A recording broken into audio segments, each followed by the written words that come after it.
Wow, 18 new listings in 24 hours.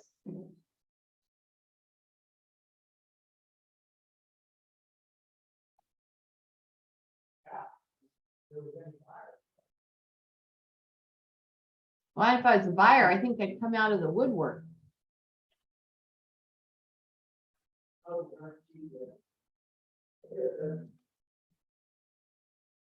Wow, this one on Encino's pretty.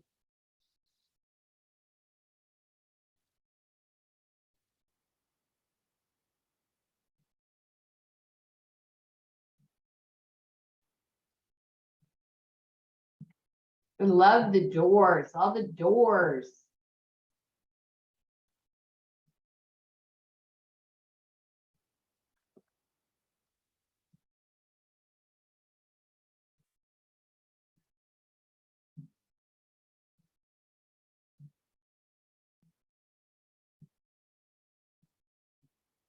Oh my God, $1.6 million for a house in Zinfandel Circle. That's insane.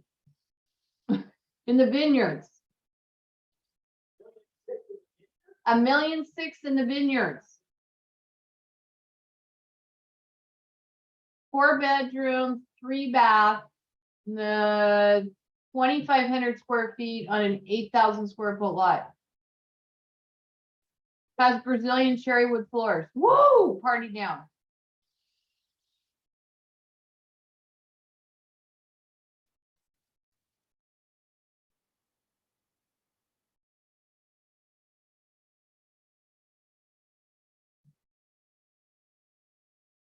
Or you could get $1.6 million on Fifth Ave for a 2.2. Which one would you take?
How much is this one? Oh my God, $1.3 million up the road for me. That's crazy.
Here's a 2-1 in Seacliff. $1,308 a square foot. That's crazy shit.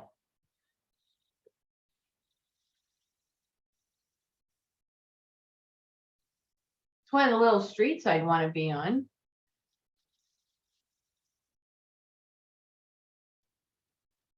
We got 2 minutes to read the book. Well, show me you. I'm waiting to see if anyone else gets on with this. Really, it's a cute house. Doesn't even have a garage, Levi. Look at it. $1,000,003 a square, 300 a square foot. That's cheap. Where at? Seacliff. 300 a square foot. No, A million.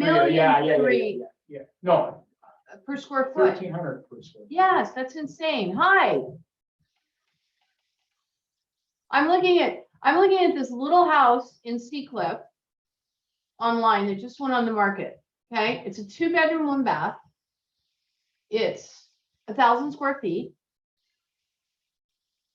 And they want $1,300,000 for it. And it doesn't have a garage. And it's on a 4,000 square foot lot. It's insane. I think that's insane. I'm sorry. It's almost as insane as the, what was the one in Scotts Valley I told you about, Levi? The one in Sky Park. Oh, yeah. Yeah. Like, here you go, Meg. How about these are old too. Just crazy shit. It's just crazy. Year built in 1991. Okay. A 4-bedroom, 3-bath track house, but it has Brazilian hardwood floors. I shouldn't complain. It's half of what the one in Seacliff is per square foot. Is $1,650,000. Crazy town. Crazy. Still. Oh, well, hello, Levi. All right. That's way more appropriate. Okay. Let's screen share with you guys. All right.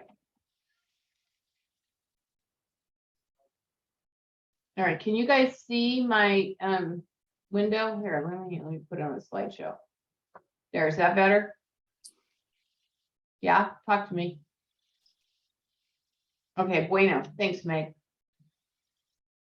I would like to make this window bigger. I don't know if I can do. Oh, I can. Look at me. Doodly do. I just learned something about Zoom. It's only been 2 years. All right, so this is our slide from last week. Hang on. Okay, that's how we ended last week. So now we're going to talk about the lies and the myths. So this morning I jammed on here and I put a little bit of stuff into a slide deck.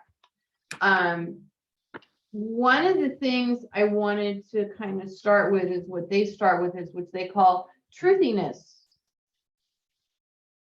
Which when I started reading, I'm like, what the hell are they talking about? Truthiness? Because I'm sure it didn't matter, back in the day, but Gary's ahead of the curve. So as I read through it, I realized it's sort of like urban legends, truthiness. The things we read online, we think are real. The things we read in books, we think were real because we read it online or someone told me or blah, blah, blah. So what did you guys think about truthiness? Any thoughts around that? Did anyone read it? I read it. Okay. I think that, as a teacher, where I'm probably more aware of this kind of thing happening. Oh, I bet you are. Because new words are constantly being added to our dictionaries, wherever Yes. you might find your dictionary. Yeah. And I think a lot of that has to do with technology and social media, because if somebody coins a phrase and it gets picked up and it gets shared or The liked, song lyric and and it explodes, and before you know it, it's part of our lexicon. yeah. What grade do you teach, Meg? I teach adults. I teach English as a second language. Oh, that's even better. So they're always coming in, or they hear these words and then they go, teacher, what does that mean? Teacher, Yeah. it's not in my dictionary. And I'm like, yeah, it's not in your dictionary. Interesting. So that's got to be really interesting because you've got the different cultural overlay on top of everything you're doing. That's going to be super interesting. I didn't know that. See, I learned so much about you through this. I've learned more about you than the book. So I thought it was interesting. Renee, did you anything about truthiness that grabbed you? No, Jordan. Hi, Jordan. Hi. Any truth? We're just starting with the beginning of the myths, and they start with truthiness. Which when you're there's a lot of gullible people out there, and a lot of people, oh, I saw it online, I saw it, I read it in the paper, da, da, da, da, da. I equate that with truthiness too, because things start taking on a life of their own, and whether they're real or not, if four of us think it actually happened, whether it happened or not, it happened, whatever it is. So I went through really quickly about an hour ago and just threw some of this chapter stuff together. So these are the 6 lies that are covered. Okay, everything matters equally, multitasking, a disciplined life, willpower is always on call. It actually is always on will call, a balanced life, and big is bad. So I thought we would just go through and break down each of these the same way they break them down in the book. Is that good? Yeah. Okay. So obviously we're going to start with everything matters equally. So equality is a lie. Anyone who's listened to Gary at all knows that he does not believe in a level playing field. He believes cream rises to the top, and everyone has the same opportunity. But do they have, I guess I'm going to use the word mettle, do they have the mettle to do the work to take advantage of the opportunities that lie before them? So there's some takeaways at the end of this chapter but what's your thought? There's a story about Jurin that cracks the code, and the code is the 80-20 principle, right? And we talk so much about that as a company, how has anyone ever can think of a time where maybe before you were with KW that wasn't a familiar part of your vernacular? But yet, when you think back now, you go, wow, that must have been the 80-20 principle, like alive and happening. Any takeaways on that? I have a takeaway on what you had said a little earlier about, the fact that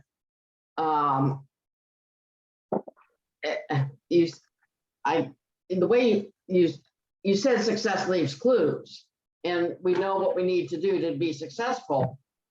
And as a coach, they ain't listening. No. And the fact that some people feel that, putting together their, what they're going to do when they door knock is more important than this getting out there and door knocking. It doesn't matter equally how you do it. It's what you do that matters. Yeah, I'm gonna play with you here a little bit. Sure. Your mindset is the activity matters more than the preparation at this point for them. At this point, I'm not saying overall, but at this moment in time, they need to go out and do the activity rather than getting ready to get ready to get ready. Absolutely. And the only way you're going to learn, and I do the scripts on Mondays, Wednesdays, and Thursdays. And it's so funny that people, like they'll always say, well, what if they ask this? What if they ask that? And they don't. And clients normally don't ask this or that. Well, you're lucky if you can have a freaking conversation. Exactly. And you're only going to learn what to say if you get out there and say it. And, scripts are trying to prevent you from sticking your foot in the mouth, cutting down the chances of sticking your foot in your mouth, but. And I don't want to take away from this, but I'm gonna challenge your mindset about something. Okay. Rather than trying to change what they're thinking, what if you change the delivery of the message you're trying to put across? No, they need to change. No. Well, no, I'm thinking, here's what I'm thinking. What we're missing right now, and we're all missing it in everything we're doing. We're missing face-to-face, right? Exactly. Yeah. So what if, because I know you've got several of these people in your group. What if you bring them all together physically and you do a script off with them? Oh, yeah. And they might know more than they know, but they don't know that they know more than they know because they're not putting it into action. Well, the thing is, part of the challenge is that the only people that are coming to the scripts, are people from Southern California. All of Santa Cruz, San Jose knows everything they need to know about scripts. That's really interesting. Yeah. Yeah, I don't have very many people coming to role play either. Interesting. Okay, so I think we have a common problem. Maybe we need to find out why that is. So, guess what? Levi. So, these lovely ladies each have coaching clients that aren't engaging in the practice activities to prepare them for the real activities, AKA scripts and role play. Okay. So I'm calling on you because you're the newest member of the 5 of us here. What method would you suggest that either of these 2 lovely ladies could use to engage the people into participation that are not participating? And the problem is, if I'm reading this correctly, it's not that they're not available, they don't think it's important.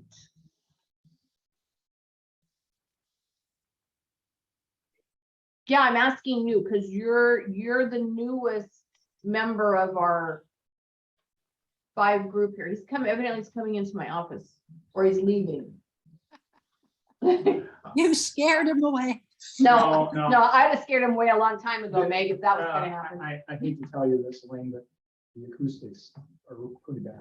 Oh, I All I know. hear is CD, and when I turn Oh, my, shit, CD's here? and, No and wonder. well, and then when I turn my I like volume you this on, close. It's I know, when I turn my I volume on, can't then hear it's you. so. So the question was, how do you just do it? You've got agents that are in Meg's, that Right, she's mentoring. You've got agents that Renee's coaching. Renee's trying to engage people into doing role playing.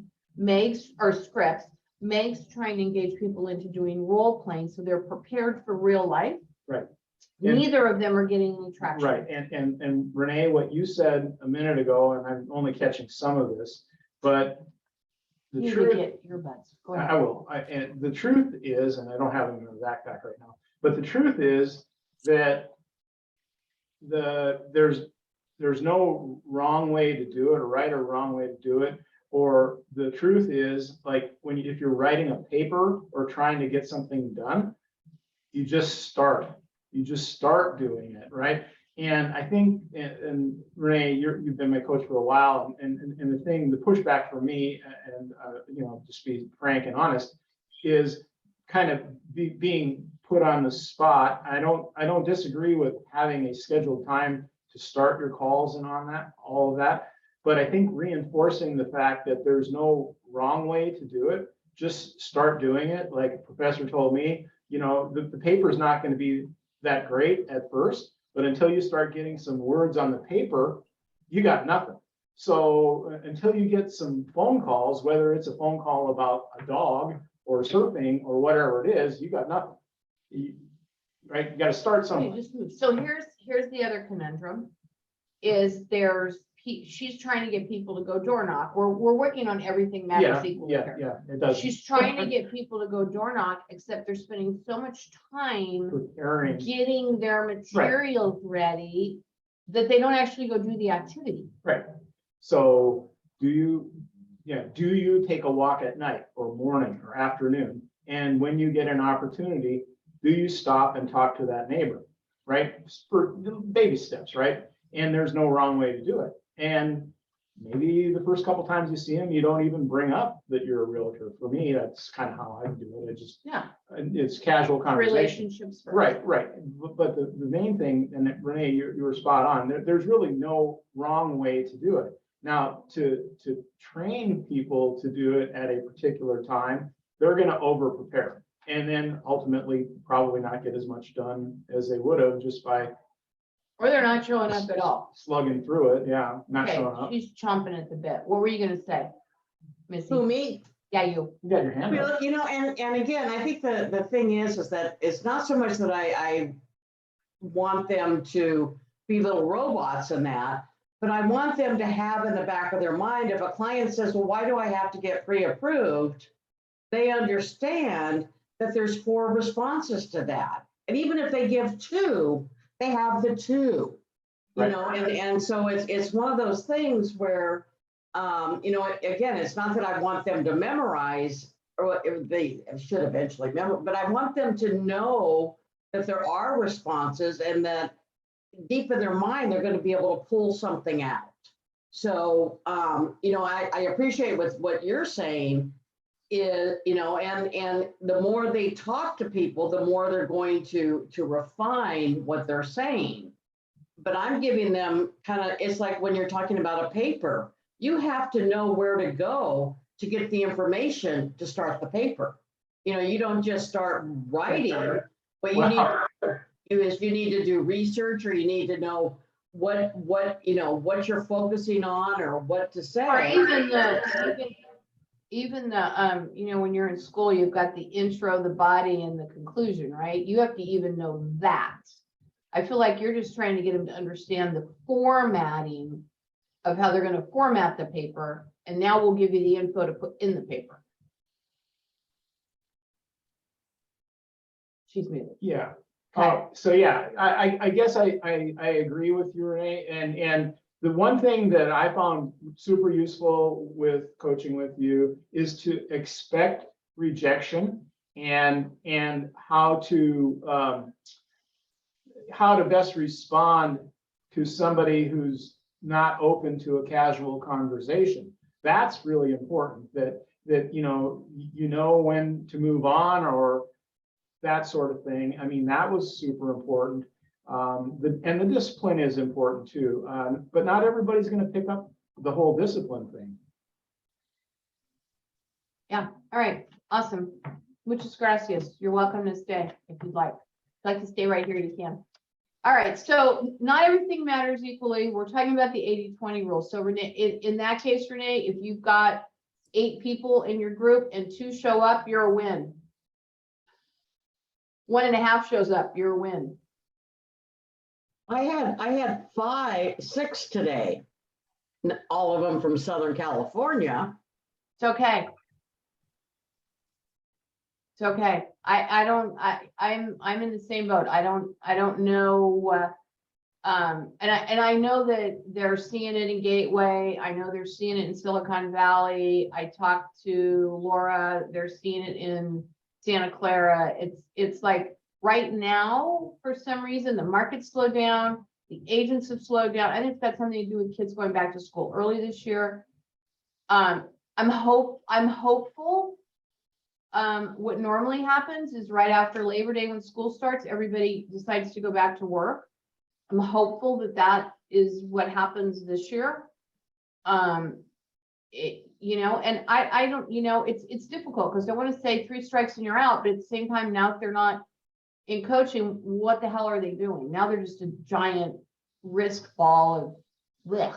A So risk ball. of blech. You got to use the blech part. But I don't know. I don't know what the answer is. You and I will delve a little deeper on the side note. So, so we have the 80-20 rule. We also have, let's see what happens here. Yay, there's the, I wanted to make sure this was going to work. So we have the 80-20 rule. And then we have a to-do list. We talk about this here shortly, and we talk about a success list. And we talked a little bit, Patty and I talked a little bit about this yesterday, is your to-do list is just a brain dump. Okay, anybody that works off the 12-week year, there is a practice in the 12-week year of doing a brain dump once a week. And you just take everything that's up here and you throw it over there. It may not have anything to do with the 12 weeks that you're working on, but it gets it out of your head. Brain dumps are fine, but again, like a 135 or a 411, short, very detailed success list, the to-do list. How does this should do differ from Tony Robbins shooting all over yourself? I think the could do's are the shooting all over yourselves. Okay. The success list, as we work through this, okay, was 25 items, 20%. Now you got your 5 items. What's your 20% of that? It's 1 item. Which goes back to what's the one thing that I should do that blah, blah, blah. If it takes, I don't have to do anything else. It mitigates everything else. Maybe that is a nugget for your coaching clients, ladies, is getting them to drill down. What's the one thing that you're willing to do, that you're willing to commit to do? We can talk about 900 things that you should be doing, shooting all over yourself on. What's the one thing that you're going to actually do for the You next have to make 5 sure days?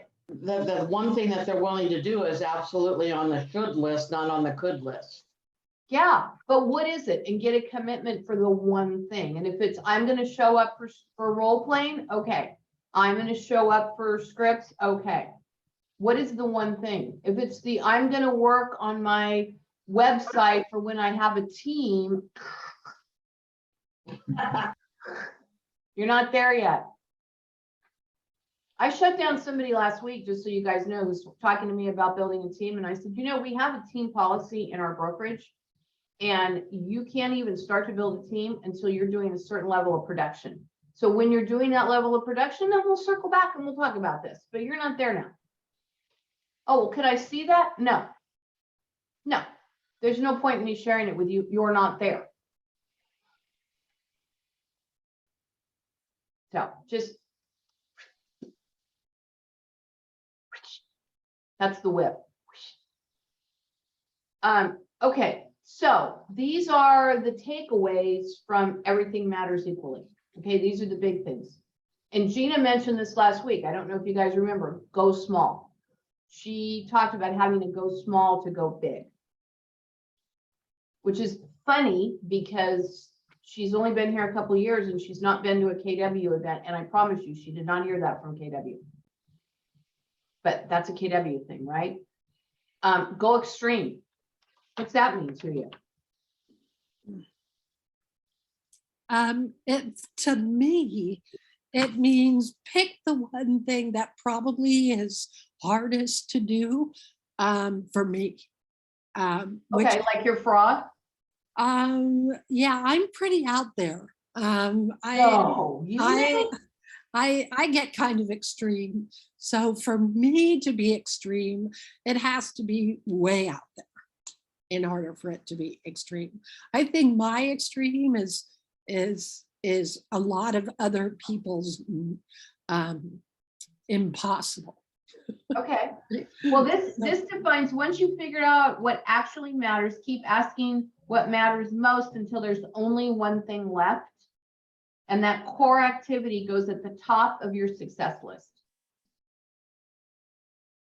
So that's how they're narrowing down extreme. Like extreme isn't a million things. It's that one focused item. Say no, Renee. Say no, Renee. How'd you know that I actually, yeah, I actually kind of outlined that. Yeah. Whether you say later or never, the point is to say not now to anything else you could do until your most important thing is done. Well, the thing is that maybe you even got to say no, just no, even without waiting for the most important thing. Well, and Renee and I had this conversation with somebody else yesterday, but it was no, and then they were because blah, blah, blah, blah, blah. They were going into Not everybody deserves the explanation of why you say no. Just say no. Thank you. I'm so glad you asked, but no. And I would challenge that a little bit if they're, Because you're nice with that. well, no, if they're a report that you expect to get work done from, but you're talking to independent contractor, or you're talking to, see, in the working world, if you tell somebody, no, not now, I'll explain it to you when you're, it's important, it's a very important thing that you're asking, but not now, then they continue to work. But when you shut somebody down and you say, no, and I'm not giving you an explanation why no, then they, subvert your. Well, in most cases, this one gets sucked into doing outside extraneous adventures because she wants everyone to love her and need her.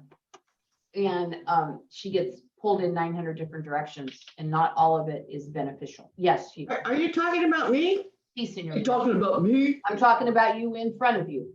Okay. And don't get trapped in the checkoff game. I loved this one. Okay. Got your laundry list of crap, blah, blah, blah, blah, blah. And then you go, oh, I did that, and I did that, and I did that, and I did that, and I did all these extraneous things, and I must have accomplished a lot today, when at the end of the day, you didn't do the one thing that would have mattered to the next 10 days. Yes, Meg. That's me. That right there, that's me.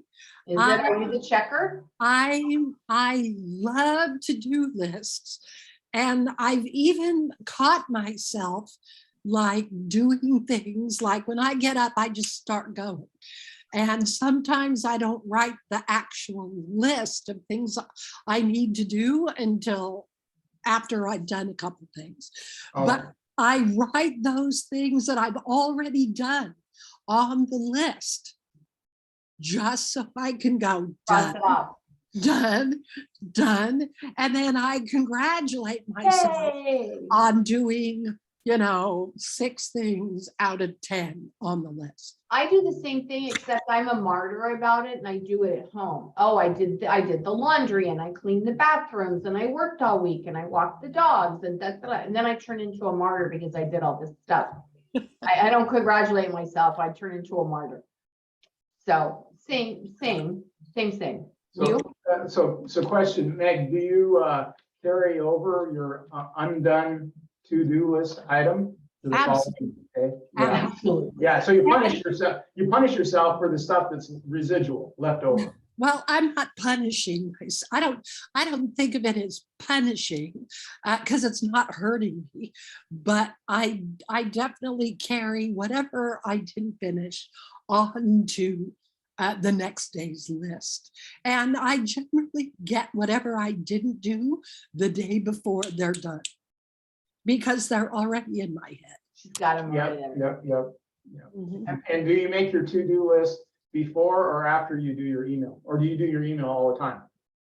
I do my email constantly. Yeah, okay. So answering email is never on my list. I just do it. Let's do it. Get it done.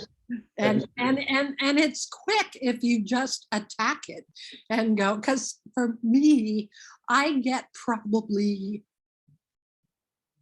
I don't know, you guys do too, 100 emails a day at least, but a lot of it is delete.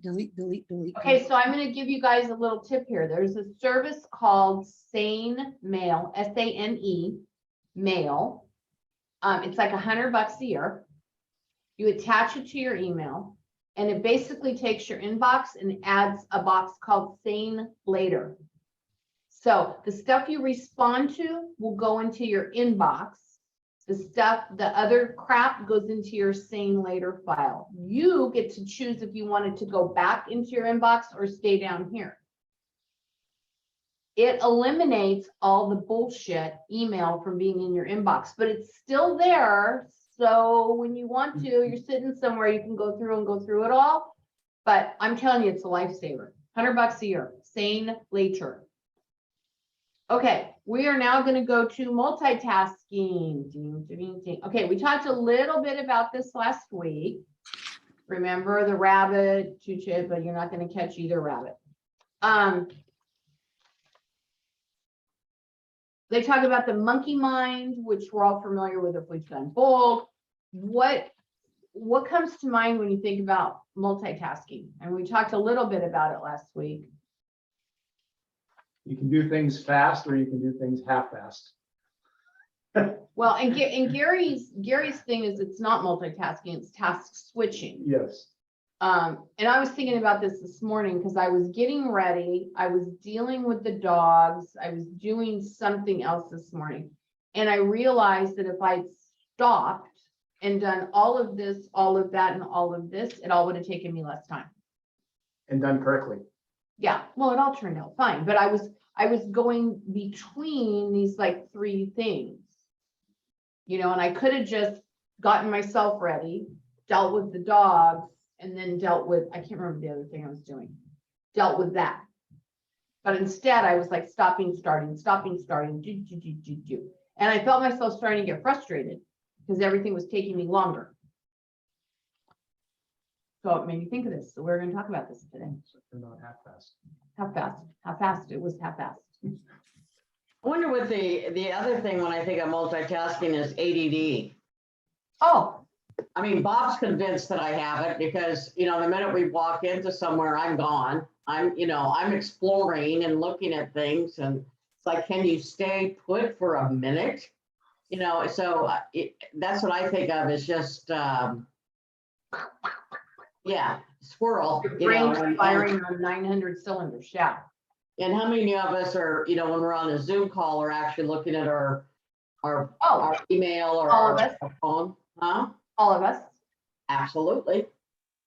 That's why we're still using Zoom, because it gives us the opportunity to do what we're supposed to be doing Multitask. while we're doing something else. Yeah, that's why we're still using Zoom. Yeah, but the danger is when you do something like that you send something that you were meant for one person, sent to another person. Oops. Been before.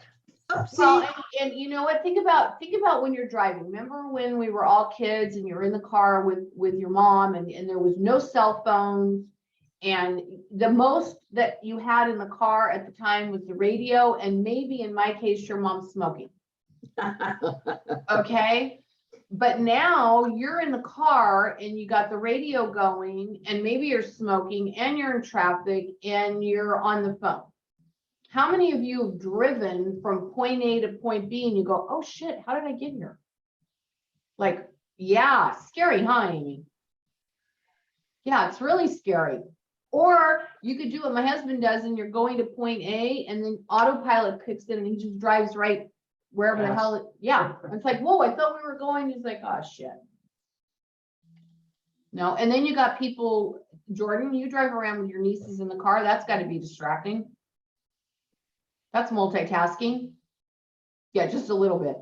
No, they're usually pretty good. They tend to actually fall asleep in the car. The carbon monoxide will do it every time.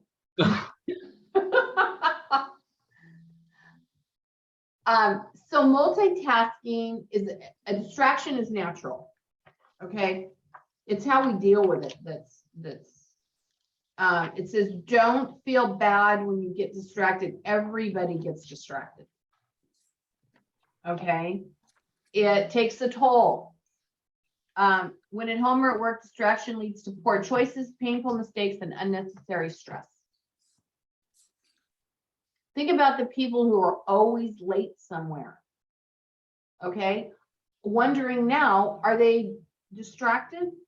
Are they losing track of time? Are they doing things that aren't their number one thing to do, which in my case would be get wherever the hell you're going on time? And distraction undermines your results. So you remember the thing in Bold during the lead generation piece of Bold, they talk about building a bunker. That's so that you eliminate your distractions. You know, I've got 3 computer screens. Okay. That's awesome when I'm working. It's also wildly distracting when I'm diddling around. There's a lot of diddling that goes on. If you only had one screen, right? You're just using that one screen. You're not, I've got MLS open over here and Facebook open over here and something else open over here. And then I got my watch pinging me, and Chris taught me this, our wonderful IT guy. Turn all the notifications off on your phone, all of them. Okay, that's where there's voicemail. And then you go to your phone instead of your phone distracting you. It actually works. It's the same with your email inbox. If you leave your email inbox open, you're compelled to answer the email. Check. Every time the email comes in, that's the most important one. It's a problem. It's a huge problem. Okay, we also have the role of discipline and achievement. Okay, which is a disciplined life. Okay, let me go back. I don't know if I can do it. There we go. One of the most prevalent myths of our culture is self-discipline. So we think people that get stuff accomplished are masters at self-discipline, right? Oh, you must be really disciplined with your time. You must be hyper-focused on what you're doing. You must be, okay? You can become successful with less discipline than you think for one simple reason. Success is about doing the right thing at the right time, not doing everything. So again, by funneling out the extraneous minutia, you sort of automatically become focused on the thing in front of you, not focused on everything else around you. And back to Pareto, with 20% of your actions going to give you 80% of your results. EINGO. Okay, so how many of you are familiar with the 66-day challenge calendar? Okay, I would suggest you download it from Keller Inc. INK and just test drive it in your life. Okay, for 66 days. Pick something you want to master, something you want to get really focused on, and make that your one topic. And then figure out, I'm going to spend X amount of time each day working on this. Is that you? Yeah. And it doesn't have to be anything, you know, gargantuous. It's really interesting how it changes your focus. You gotta put the calendar somewhere you see it. And then you write, this is how I use it. I write down what I'm gonna do in each of the days. And then when I actually do it, guess what I get to do? Check it off, get to cross it off. So it's really pretty because you can say, oh, look at all what I accomplished. I'm so good. But it actually really works. Especially if you're trying to change a habit of some kind or create a habit of some kind. You know, I remember hearing that Jerry Seinfeld used that, and every day that he wrote a joke or something, he would put an X, and he just really got off on looking at the X's. The other thing I want to say is, Meg's What was checking out her box. Meg's just checking out her boxes. She's just happy little camper over there. yeah, and you know, they start connecting and you start, anyway. The other thing that's really interesting, and this is my big aha today, is, you know, to stop multitasking. Well, you know, if you figure out what matters to you, then you won't multitask, but you have to have discipline not to multitask because you're focused on what you want to do. And you have to know that your willpower goes away. I mean, you need them all. They're very entwined. Absolutely. Because my biggest weakness is 3 and 4. Which is what?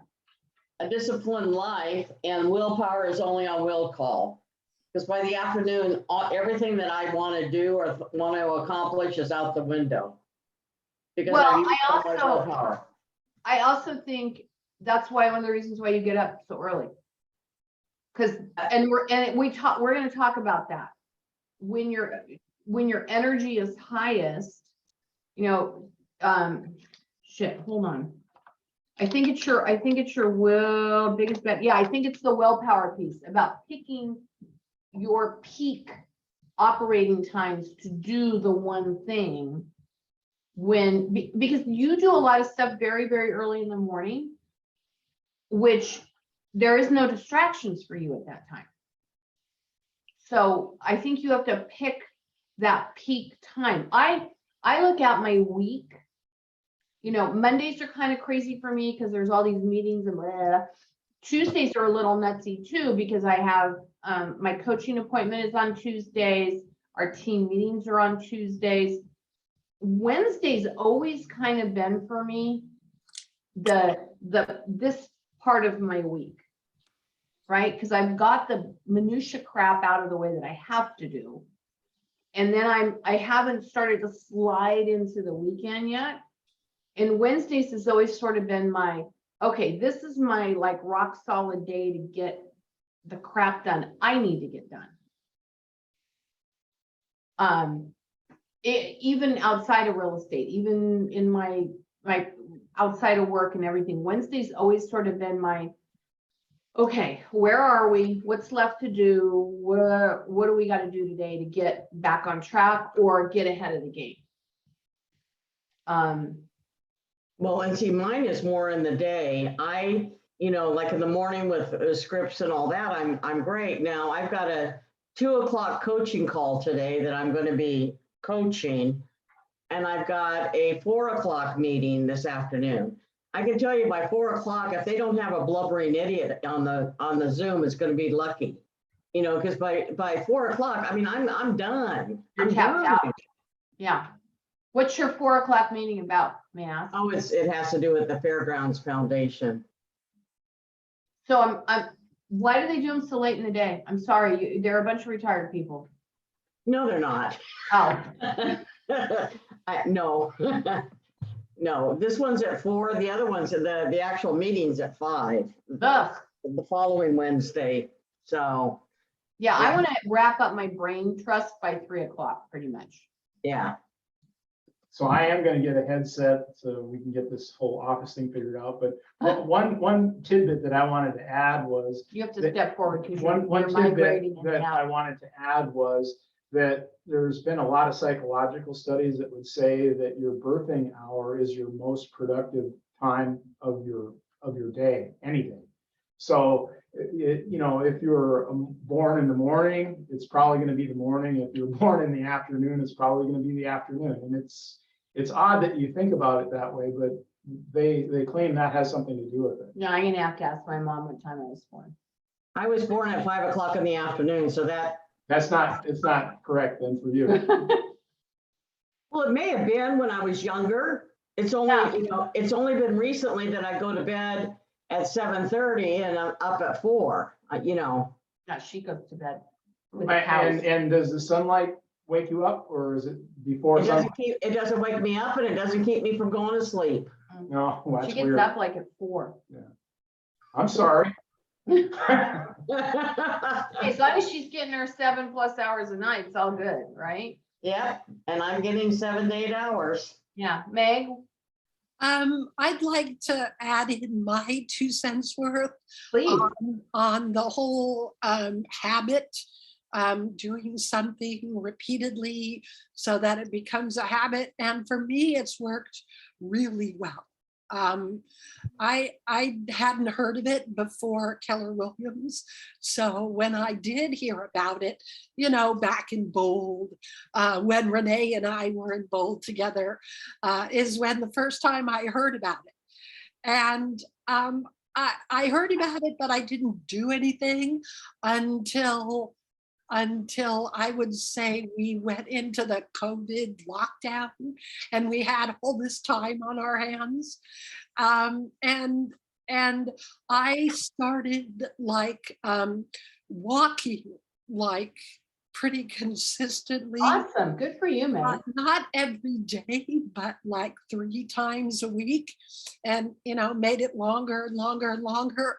And now it's 2 years later, I dropped 20 pounds like that.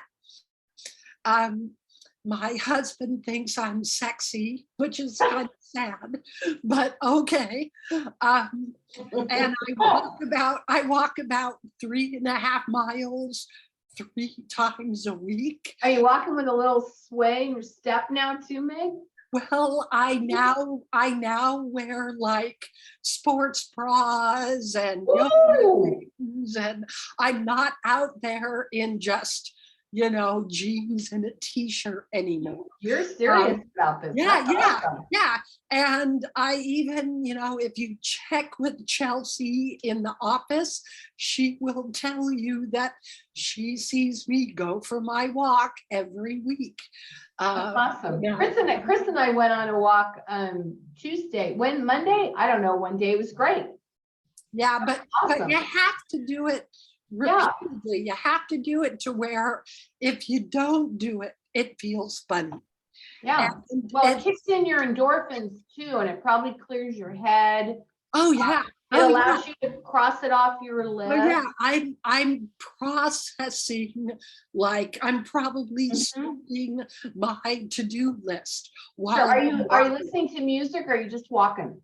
I do have my AirPods in, but I'm basically thinking, my daughter wants to come with me, and I'm like, no, this is kind of my alone time.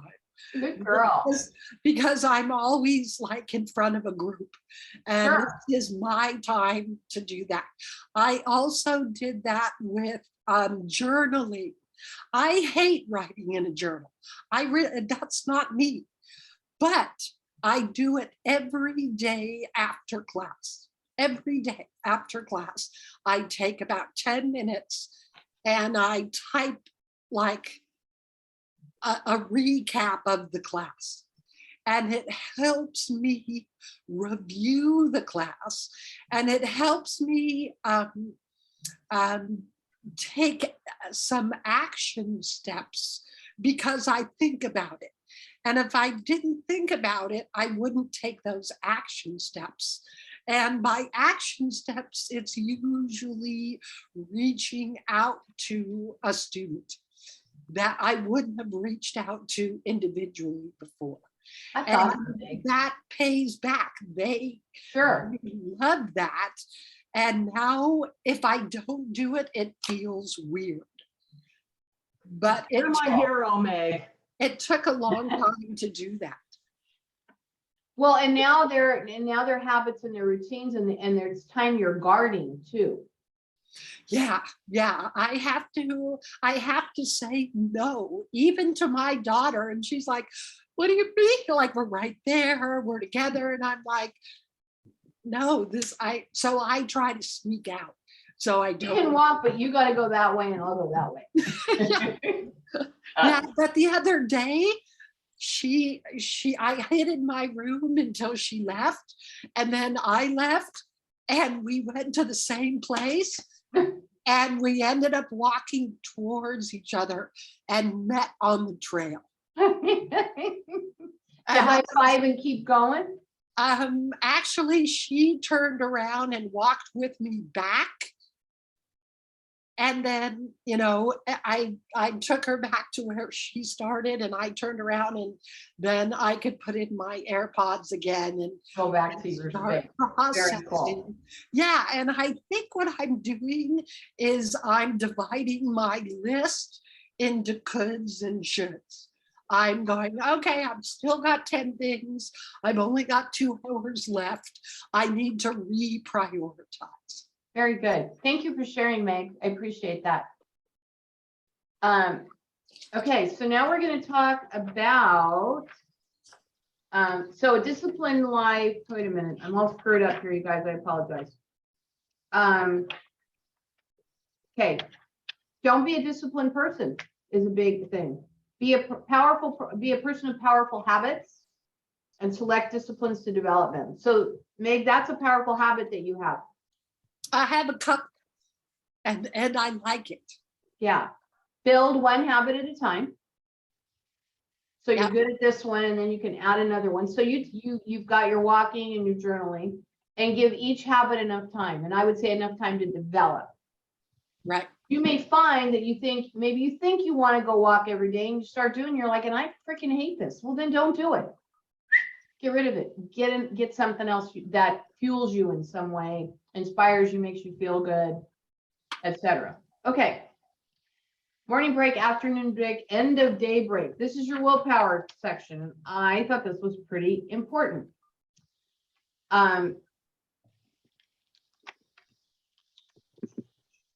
Toddler torture. I'm not going to go through all this. Renewable energy. So, Renee, we know your highest energies in the morning, right? Do you tackle your toughest tasks in the morning? Sure. Okay. That doesn't sound very believable. Yeah, I do. I mean, yeah. Ideally, I should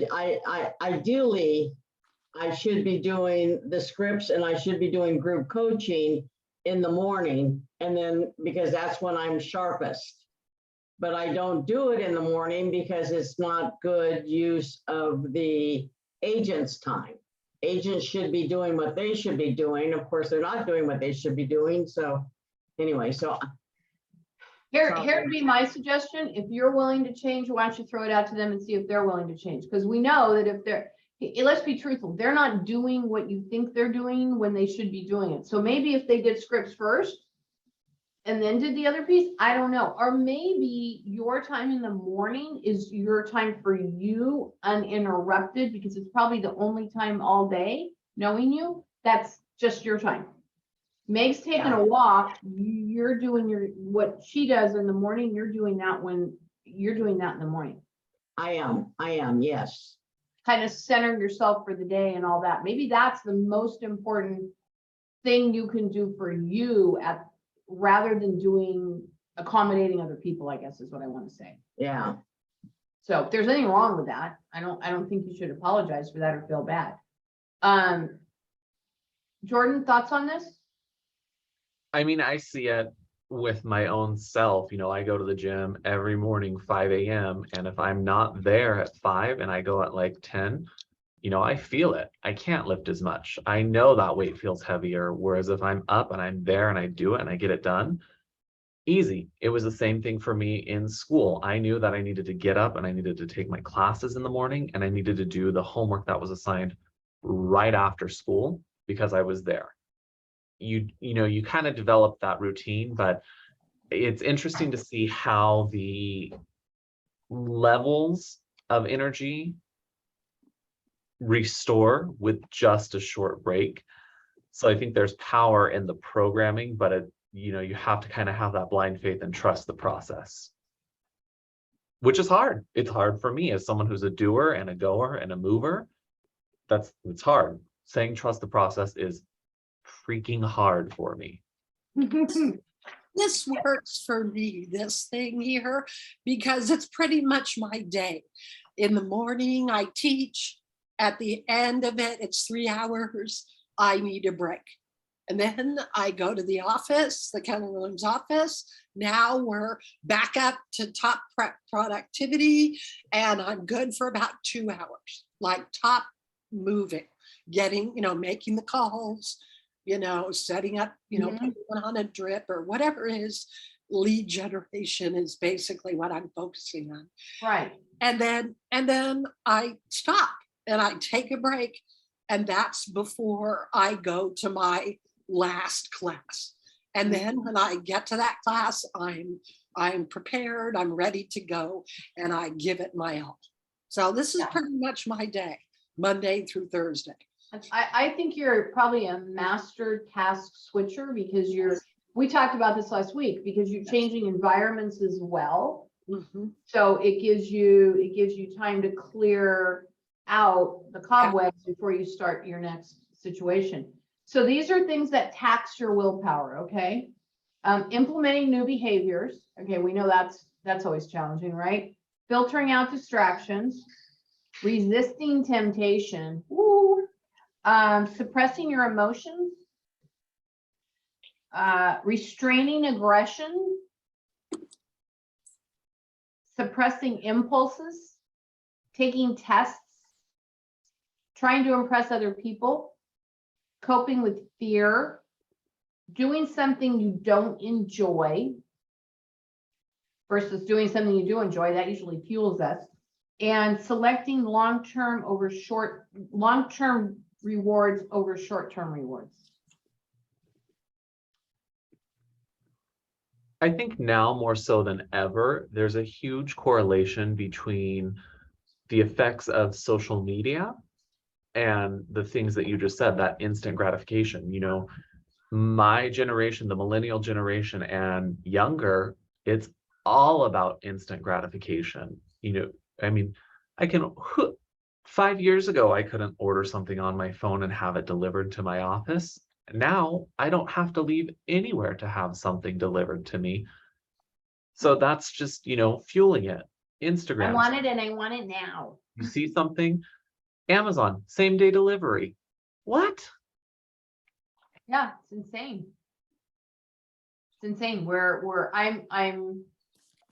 I don't know that I'll live long enough to see the outcome of all of this on your children's children, right, Jordan? I So don't want children. not so- you personally, but your generation's children, because now the parents are like this, right? So the little kids are going to be even more so. And imagine their kids. It used to be you got to work for it, you got to plan, Now we're like, so willpower is always on will call. Okay, don't, Renee, spread your willpower too thin, which goes back to saying no.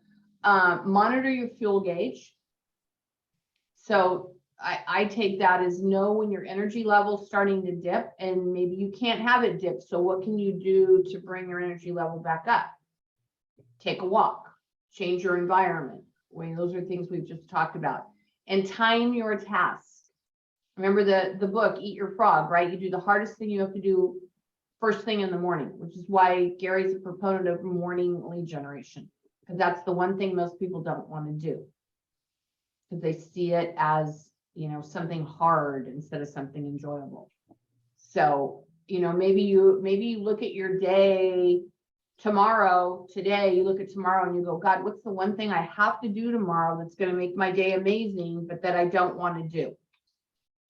Okay, and when am I going to do that during the day? The work-life balance. What a joke. What a joke. Yeah. Look at that. That's crazy. There was no work-life balance. That we never even talked about it in the 90s. Now, I will tell you, if I could look, I just splashed on this. Work-life balance in my life as a child, my dad went to work and my mom stayed at home, and that's how they got shit done. There was two people who divided and conquered to get things done. Now, then all of a sudden we go, my mom was one of the only moms I think in our neighborhood that didn't work.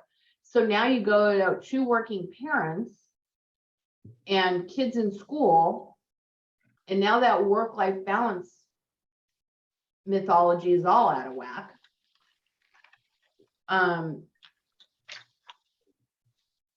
Here, I'm just going to flip through these in case you see. So work-life balance, that would be balance, right? I mean, it's all kind of the same. And extremes. Counterbalance, that's what Gary talks about. Work life is a counterbalance. There's way over here sometimes and way over here sometimes.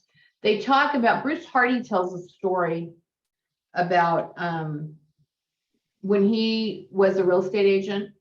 I'm sure you guys have all heard this, so I'm sorry if I'm repeating it. But he came home, he would come home from work and he would be on his phone. Blah, blah, blah, blah, blah. And one time he came home and he was on his phone and the kids came running outside, daddy, daddy, daddy.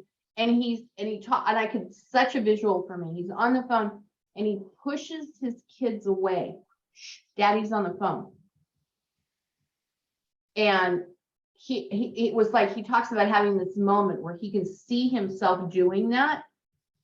And it was like, oh my God, what have I done? And that changed his behavior, and his kids were little men. That changed the behavior of how he operated because he was putting his work, giving it a higher priority than his life. Doesn't Cuddy talk about the fact that he will not take phone calls once he gets home? He'll finish a phone call outside in the car, and then when he goes in. I've done that since when I started selling real estate and people started calling at weird fucking hours and Dan was getting up at 4 a.m. to go to work, I would just tell people, look, it's lights out at my house at 8 o'clock because of this. So if you need me, you reach out to me before 6. If we're in the middle of a transaction, I'm there for you. But outside of that, there isn't anything that happens after 5 o'clock at night that I can solve until 8 o'clock tomorrow morning anyway. Well, see, and my biggest challenge is being available to the people that I coach. But Renee, we all know, if you answer the call at 9, the next time it's going to be 10, then it's going to be 11, then it's going to be midnight, and you're not going to answer the phone. They're going to be pissed off at you. Well, they can be pissed anyway. No, I know. So I think you set those parameters up front because I'm sorry, we are not doing freaking brain surgery here, right? We're not transferring organs from someone who's dying into someone else's body and saving a life. We're not doing that kind of work. So whatever happens in the daylight hours is still there and or solves itself by 8 o'clock the next morning, 9 times out of 10. And just because someone asks a question doesn't mean you have to give an immediate response. You could acknowledge it. Hey, saw your message. Think about what your solution is. I'll talk to you at 8 o'clock tomorrow. Yeah. That's my theory on that. Okay. Oh, balancing buckets. Okay, it's work-life balance. You got 2 buckets in your hands, right? What do you do with those 2 buckets? Counterbalancing. Think about balancing buckets, separate your work. I'm very good at compartmentalizing. You guys may not know that about me. You separate your work and your life into 2 buckets. Okay, it says not to compartmentalize them, but for counterbalance. Each has its own counterbalancing goals and approaches. Okay, then it says counterbalance your work bucket.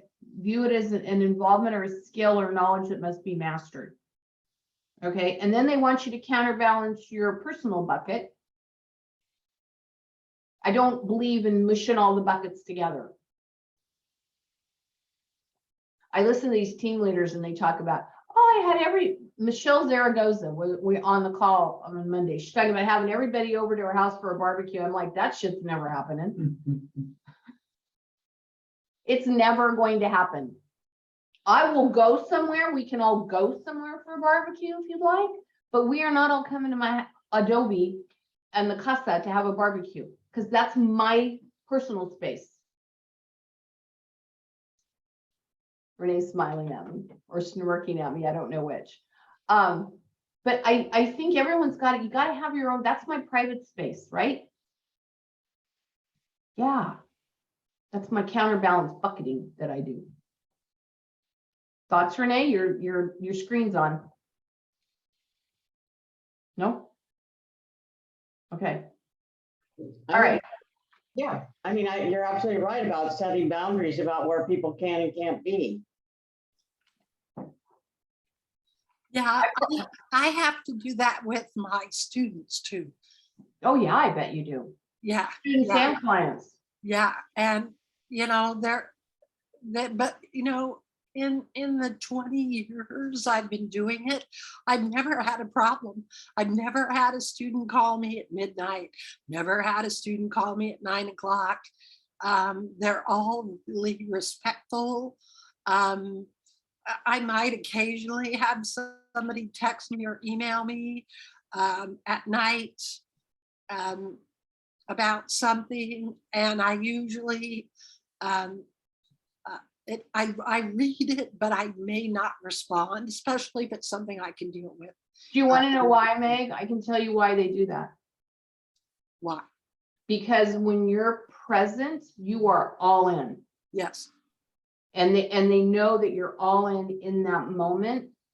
And that if you're not in front of them at this point in time, you're probably doing that for someone else. Jealousy? No. No, not jealousy. No, they're respectful over time because when Oh, they you're have talking her, about respect. yeah, when they have her I time, thought it was the ones that slipped through. no, those are just weirdos. We can't navigate that. So now we're gonna do big is bad. I'm up against another appointment here, so I'm trying to move you guys through here. You're good. I can watch it. Okay. We keep this from our goal, not by the obstacles, by a clear path to a lesser goal, right? It's kind of our little checklist thing. Do we do the big thing or we do something else so we feel good? Okay. Going big. The only actions that become springboard to success are big actions informed by big thinking. Have you ever been around someone and you go, oh my God. I always think, remember the movies with, probably not, you guys are probably not age appropriate, Mickey Rooney and Judy Garland. Remember those movies, the black and white, and they'd be like, let's put on a play. And Mickey Rooney would be like, yay. And they were like kids, right? Amy's looking at me like, what the hell are you talking about? Mhm. I'll show you, darling. They never had parents. There's never a There parent. was never a parent around. And There's never a parent going, two- you shouldn't be doing that. they're supposed to be like pre-teens, right? And the kids would all be sitting around, they'd be bored. Okay, so it was like, what do you want to do? I don't know. How should we do this? No, let's put on a play.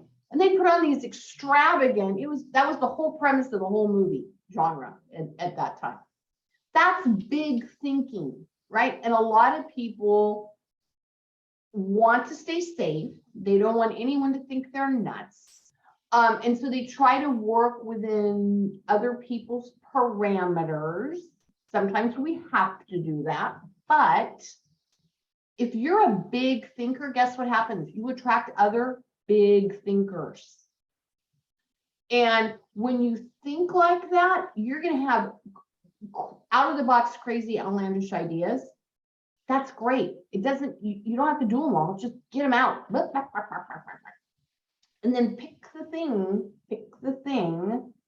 that you can implement that's gonna make a difference for all the other things. You don't have to do a million things, right? Obviously. I was fortunate enough a few weeks ago to be able to go see Miss Renee get her Woman of the Year award for Pajaro. Oh, Okay. good job. It was lovely. It was absolutely lovely. And I went last year for Chuck. Okay. Very different dinners, very different experience. And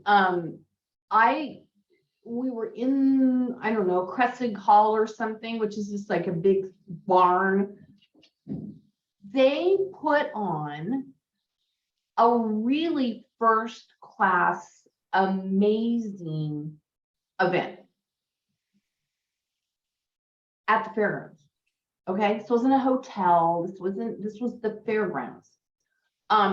That had to involve some really big thinking to make that happen.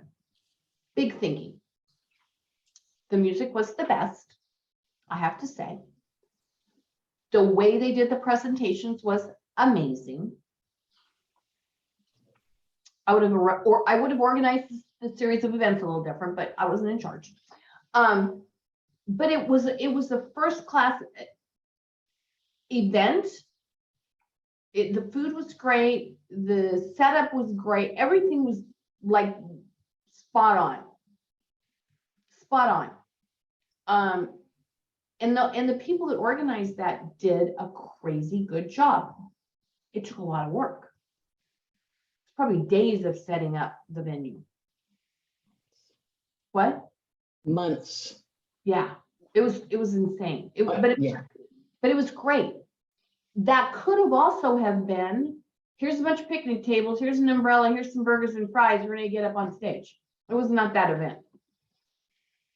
It was really, really nice. And that was big thinking, a clear vision.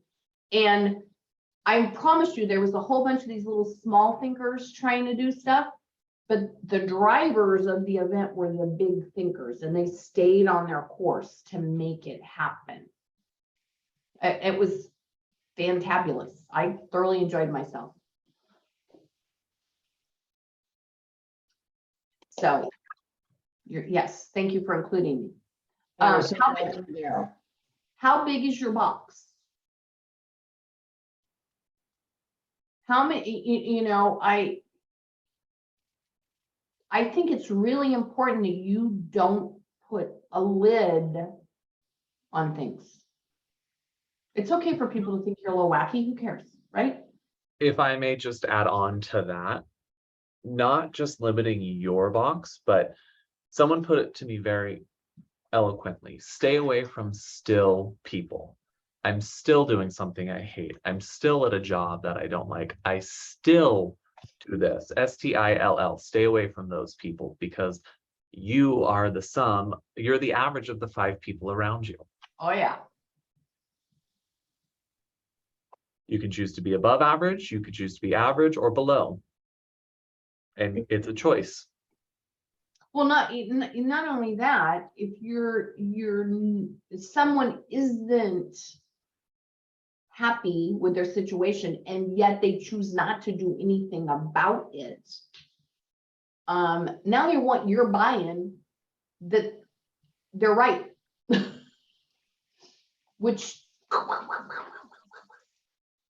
All it's going to do is drain your energy. that's right. And your focus. I mean, we're talking about doing something. So if someone else is sucking your focus. I mean, we all have triggers. Mine are I wear them like a badge of honor.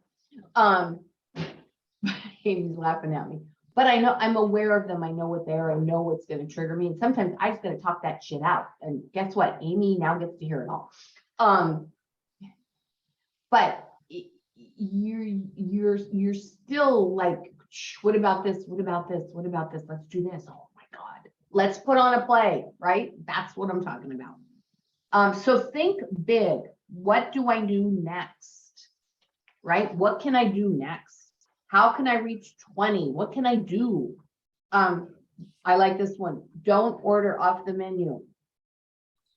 Remember Apple's campaign in 1997, Think Different? It was an ad campaign with Muhammad Ali, Einstein, Hitchcock, Picasso, Gandhi. They all saw things differently.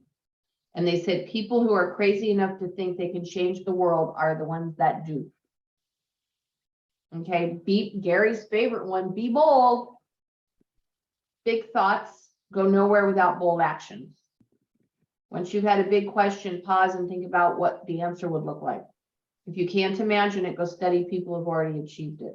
What are the models? What are the habits? What are the systems? What are the relationships? I'm referencing you, Jordan, of other people that have found the answer. Okay, as much as we'd like to believe we're different, what works consistently for others will usually work for us. Okay, and don't fear failure. How many times have you ever in your life wanted to do something and you go, oh, it's not gonna work, I'm not gonna do that. My big thing is I might hurt myself. I don't want to hurt myself. I don't want to break a nail or a leg. But what if you don't? What if you really like it? Like, what if you go, wow? I mean, I don't know. Most of you guys probably know I've been on this weird journey for the last 12 weeks. And one of the things that I have incorporated into my life is Pilates. I have been freaking talking about doing Pilates for probably 20 years. Okay. There's a Pilates studio right by my house that I drove by every day that I never stopped at. So guess who's doing Pilates 4 days a week and freaking loves it? Yeah, that's him pointing at me. But it is really it's the part you don't have to wear shoes and you can lay on your back and you're exercising. Like, why didn't I do this sooner? There's no reason. I have literally no reason why I didn't do it sooner. It's a small little thing, but it's like I like it. It's very cool, super fun. Made some kind of weird friends. I got a lady that brings me eggs every week. It's like, okay, fabulous. So I think that's sort of where we are in the book. All right, Meg is taking over next week. Yeah, am I just doing part 2? Yes, love, you're doing part 2. Patty's doing part 3, and I think Pam maybe is doing the wrap up. And Chelsea has this slide deck, Meg. Okay. So if you don't get it from her, pick up the phone and call me and I'll send you the slide deck. I shared it with her. Okay, yeah, because I want to take I mean, they're just the pictures from the book, but Right. But if you want to add stuff, you can add stuff because it helps me stay on track, which is why I use it. Yeah, I might, by the way, I did go to Keller Inc. and I, set up an account or whatever, so I could download all that stuff. So I was thinking that I would put some of those up, Cool. because part 2 is productivity and. Yeah, so look through here because they may already be on here because I pulled stuff Oh, up. okay, yeah. Double check the slide deck. Okay. I don't want you to do extra work if you don't have to. Okay. Thank you all very much, Meg. I will be on next week to support you, my love. Everyone have a great afternoon. I'm going to go scarf some food because I have a 2 o'clock appointment. Thank you. Doodles. Nice to see you. Bye. Likewise. Bye.